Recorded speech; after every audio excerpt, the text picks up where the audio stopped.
Why were Liverpool such a shambles at the back, Frank?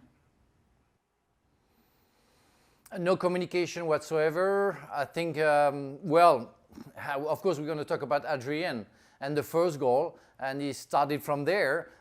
He made a huge mistake with a bad pass to, I think it was Gomez, and everything went wrong. I mean, if I'm Gareth Southgate, I'm just before international, games that they were going to have, I'm going to be worried with Gomez, with Trent Alexander-Arnold. We had a no-foot game as well. And of course, we can add Maguire in Manchester United. So we have Pogba and Griezmann in France. And Didier Deschamps with that, we'll have to resolve many problems. But defensively, I mean, that's becoming very annoying and very awful. I mean, everybody wants to have strikers. I know Manchester United is going to get Cavani very, very soon, But clubs, academies, they have to work about defending defensive problems, because what I saw today, but overall, not only on those two games, it's simply awful. I mean, I wasn't the greatest defender. I was maybe good with the ball, but not as good as Marcel Saïd, John Terry, Rio Ferdinand as a defender. But what I see there, I mean, I could be easily in the best club in the world, if I see that. I mean, because I knew how to defend a little bit. Some players don't know to defend at all. That's a catastrophe. Stevie was texting me throughout the game, Shaka, about Liverpool's line and just how much of a disaster it was. Yeah, listen, that's how Liverpool play. They play a very high line, a lot of room in behind. If you get in behind, all of a sudden they're backtracking. And on today's showing anyway, they couldn't. Once they start backpedaling as they do and turn running towards their own goal, they can't seem to then find their shape back. I add to that, and as critical as maybe you can be and want to be of Liverpool, I think Villa were just way too good. We've spoken in the past, and probably now is a timely, a good opportunity for us to have the discussion about Southgate and Grealish. But I'm trying to think right now if England has a more creative midfielder than Grealish. And I know there are downsides to him defensively, and sometimes he can wander a little bit. But as I said before, I just thought Grealish was just way too much. Once Liverpool got themselves out of shape and Grealish got the ball into feet, there was simply no stopping him. Barkley was a perfect foil running from deep. It was just too much for Liverpool to handle on the day.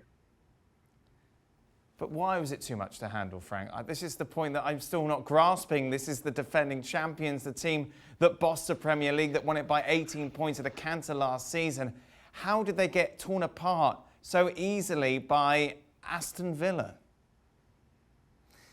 Yeah, you have some question marks that is difficult to answer too. I mean, sometimes we talk about leadership and saying, some players like Van Dijk and some others who should have said something to the team, say we have to react. We lost the first half, so maybe try to win the second half, even if we don't win the game. But nothing happened. And sometimes when your head is drowning, I mean, what your body and your entire body is drowning, nobody is capable of reacting. You have maybe the best coach in the world with Mr. Klopp.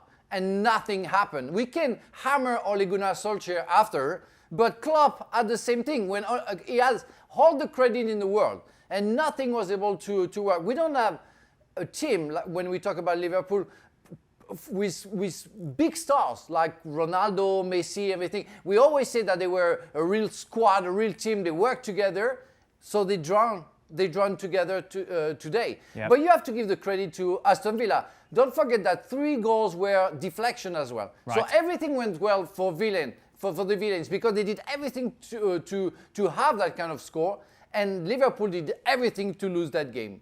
Here's the big question then, Shaq. Was today an anomaly? I think so. You have to think so, especially if you're sitting in that dressing room. You're thinking, well, we didn't see that coming, but let's put it behind us and we figure things out. If Liverpool go on to defend their Premier League title, then this is just a blip on everybody's radar. There's nothing leading up to this. Listen, Liverpool haven't been anywhere near as good as we saw last season, as maybe we'd come to expect. You can look at their form post restart and saying maybe we were building to this, but honestly, I don't think anybody would have seen this coming.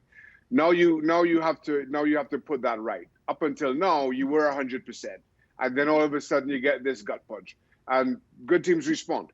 You've got some time now to figure out what went wrong, to put the pieces back in place to get it right after the international break, and you hope that you learn from it, you build from it, and results means it'll be quickly forgotten.